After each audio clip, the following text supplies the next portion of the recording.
Welcome back to the 2A Report. I regret to inform you that the anti-gun liberal Dems are now stepping up their game.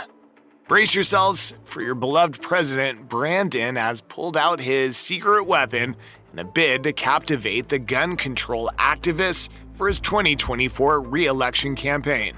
Get ready, folks, as the president has tapped none other than our retarded Vice President Kamala Harris to lead the charge on his gun control messaging.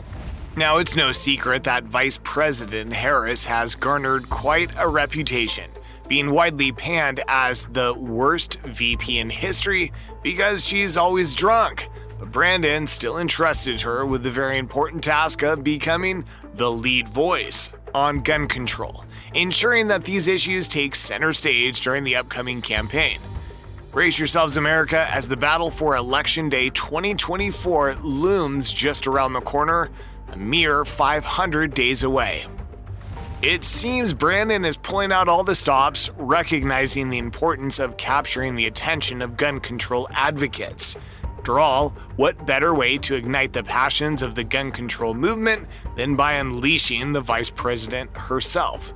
Ready to tackle this contentious issue head-on? As we navigate the ever-changing political landscape, it's crucial to stay informed and engaged.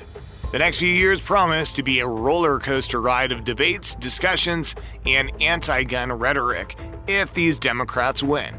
So fasten your seatbelts, my friends, as we prepare for the captivating spectacle that is American politics. Let the countdown to Election Day 2024 begin, and may the clash of ideas and ideologies shape our nation's future in the most colorful and spirited manner imaginable. What are they saying? President Biden finds himself in quite the predicament as he strives to bolster his gun control credentials and appease the progressivist/anti-gun activists he hopes to keep on his side. Despite making lofty promises, he's faced significant hurdles in passing substantial gun control legislation and has reluctantly admitted his limitations. His primary targets continue to be the renewal of a national ban on modern sporting rifles, also known as MSRs, and perpetuating baseless attacks against the lawful firearm industry through a web of falsehoods. MSRs, those modern marvels that evoke much controversy, happen to be the darlings of the firearms market. With over 24.4 million MSRs in circulation since 1990, they have become more ubiquitous than the revered Ford F-150 pickup trucks roaming our roads. But here's the twist. Public opinion surrounding MSRs and the question of banning them reveals a different tale. Americans, it seems, are far more informed and accepting of these popular semi-automatic rifles, with the majority voicing opposition to the ban. This inconvenient truth stands in stark contrast to what President Biden and his drunken master messenger, Vice President Harris, wish to peddle to the American people. The dynamic duo in the gun control White House faces formidable challenges in shaping their agenda. First on the list is Congress, a formidable entity that is less than enthusiastic about entertaining legislation aimed at MSR bans.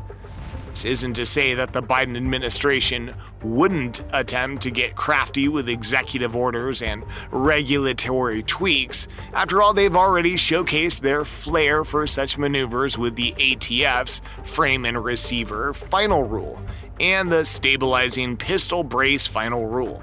However, both of these attempts are facing legal and legislative pushback, rendering their effectivity and longevity questionable at best and laughable at worst. Idiots. Gun control activists, frustrated and irate, find themselves growing increasingly delusioned with the Biden administration's lack of action on their desired gun control measures. But let's be honest here. Their true source of anger lies in the fact that President Biden does not possess a magical eraser that can wipe away the Second Amendment. It seems this pesky constitutional protection is standing in the way of their radical gun control agenda. As the battles over gun control wage on, one thing remains clear: The road to achieving the Marxist communist change they wish to see in this domain is filled with obstacles, both legal and constitutional. Whether Brandon can find a path forward that satisfies all parties involved remains to be seen. In the meantime, we can only hope that wisdom, reason, and a sprinkle of wit guide the ongoing discussions surrounding gun control in our great nation. Who's the messenger? Let's dive into the fascinating world of political contradictions and ever-shifting tides of marketing campaigns, shall we?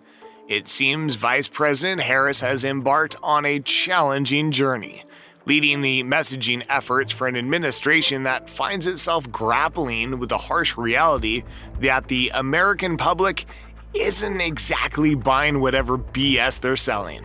A tough spot indeed, especially if you're Kamala Harris, who is always drunk.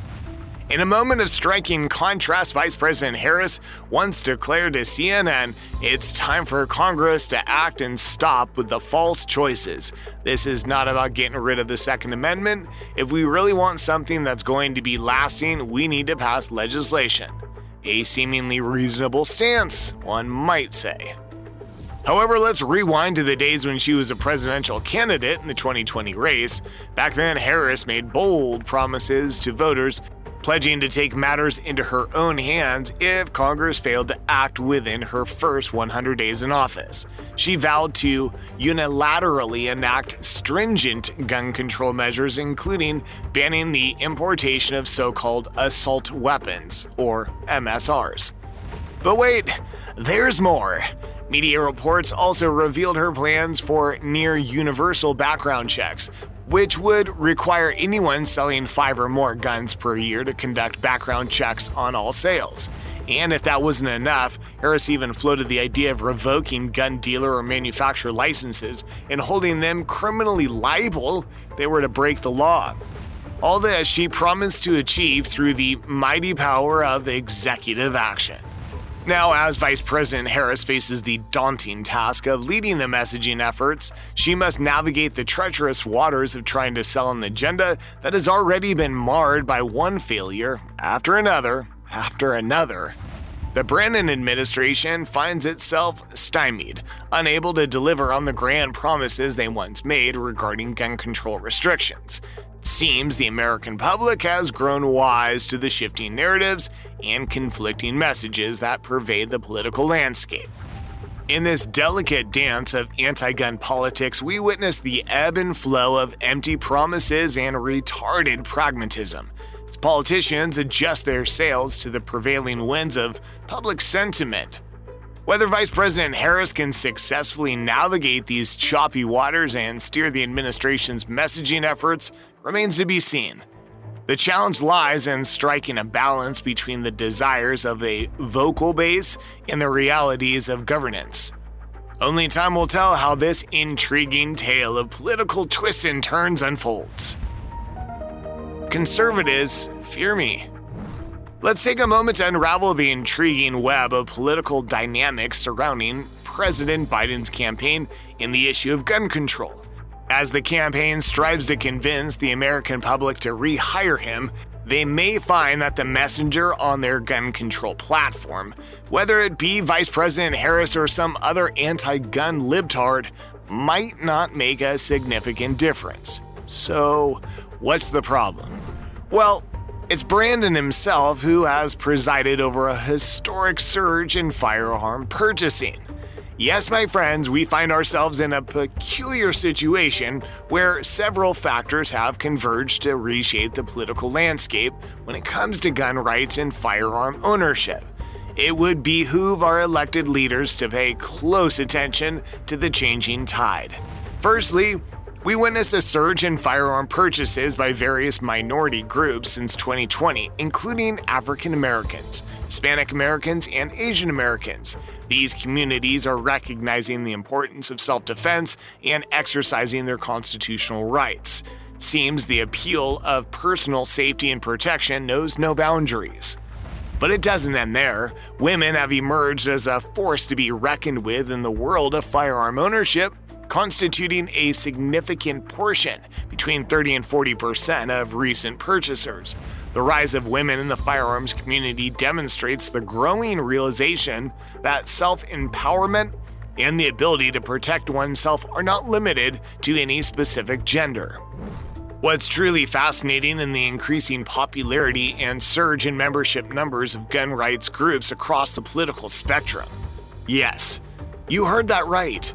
Even progressive left-leaning groups are joining the chorus in support of gun rights. It appears that the call for responsible gun ownership and the preservation of our Second Amendment rights is resonating with a broader range of individuals. In fact, one might consider acquiring a gas pump sticker featuring President Joe Biden with the caption, "I did that." It's undeniably his administration's policies that have inadvertently spurred millions of Americans to exercise their lawful right to own firearms.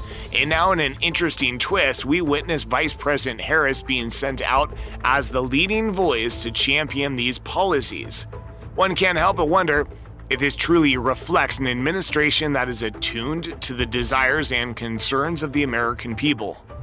As the political landscape continues to evolve, it becomes increasingly vital for these libtard Democrats to listen to the pulse of their anti-gun fans. The changing demographics of firearm owners, the rise of women in the firearms community, and the growing support from unlikely corners all speak to a shifting paradigm.